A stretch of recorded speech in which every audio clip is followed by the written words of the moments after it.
弟兄姐妹平安。今天是待降节第3个星期二，12月16日。主题是让正义永流。预备聆听，让正义如江水滚滚永流。请我们用敬虔的心来阅读阿摩司书5章18到24节。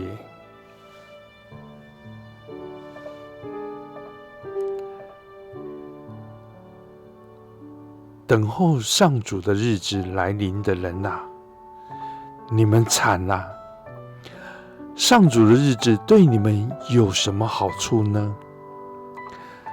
上主的日子对你们只是黑暗，不是光明。那日子来临的时候，你们无处可逃，好比一个人刚躲过了狮子，又碰到了熊，又好比一个人回到家里，精疲力尽，把手靠在墙上，又被墙上的蛇咬了一口。上主的日子将带来黑暗，不是光明。那是倒霉的日子，没有一点希望。上主这样说：我讨厌你们的节期，受不了你们的盛会。我不接受你们的烧化祭和素祭，也不稀罕你们献上肥牲畜作为平安祭。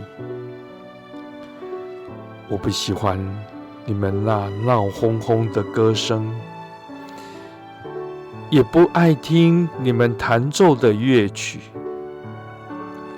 其实，你们应该像江水滚滚涌流，不屈不挠地伸张正义，像溪水川流不息，始终不懈地主持公道。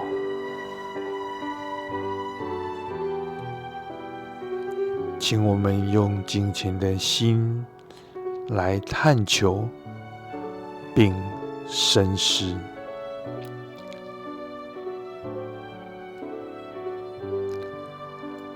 阿摩司问等待的人：上主的日子对你有何好处？你会如何回答？阿摩司那个时代的人渴望上主的日子，希望当那日到来，立刻能复兴国家。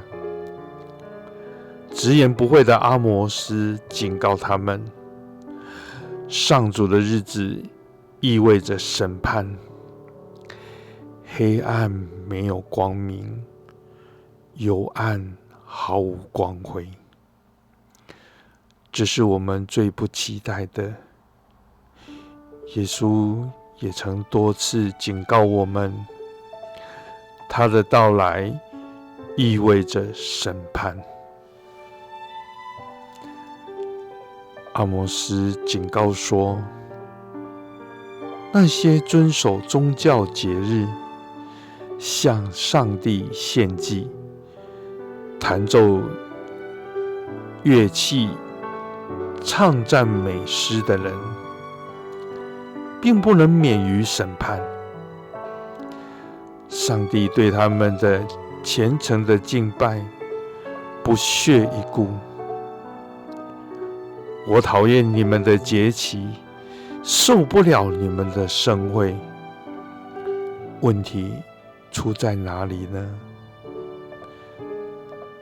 他们忽略了正义和公道，如果我们忽略耶稣所说的法律上真正重要的教训，如正义、仁慈，如果我们没有让正义、仁慈和公道像溪水一样流淌在我们的社区，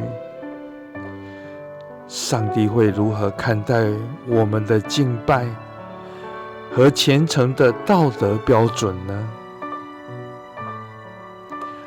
正义和公道始于对上帝的爱，以及对上帝所爱和重视之人的爱，就是穷人、外邦人、无权无势者，以及所有被社会边缘化的人。上帝的子民以正义、仁慈和公道为特征的同时，也会同样重视那些被边缘化和被剥夺权利的人。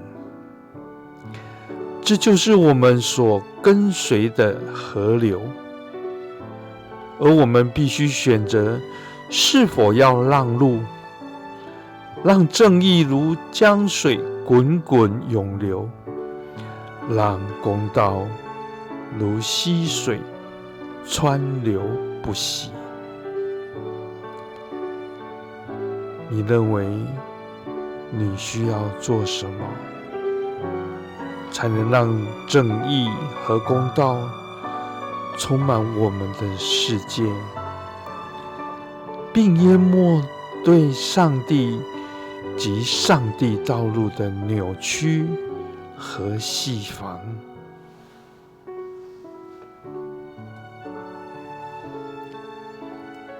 我们用祷告来回应。主啊，我很容易执着于自己认为重要的事，因为他们总是不比你的要求会挑战我。求你原谅我偏离你的道路，也求你引导我忠于你的律法上更为重要的事。阿们。活出顺服，让正义和公道今日掩盖世界。